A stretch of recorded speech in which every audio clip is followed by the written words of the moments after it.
Hello, teacher. My name is Adrian Felipe Vargas Tamayo, and I am learner in the Software Analysis and Development program.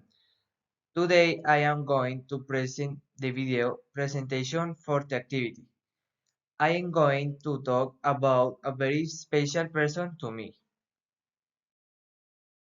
This is my mother, Lady Dalis Tamayo Rojas. She is 35 years old. She is Colombian and she lives in Garagua, Boyacá. Her birthday is on May 10th. She is very loving and hard-working person.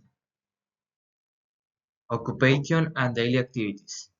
Lady is teacher. She works at the local school.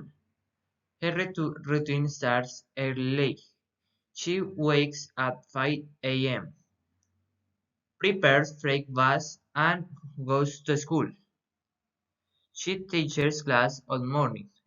In the afternoon, she returns home, reads and bites, and plans her classes for next day.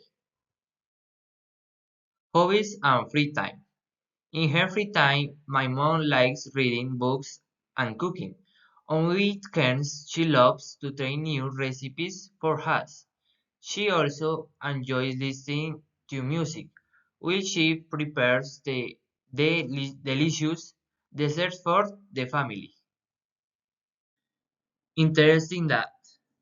An interesting fact about my mom is that she is always learning new things to make her class more interactive. She is best mom in the world. Thank you very much for your attention.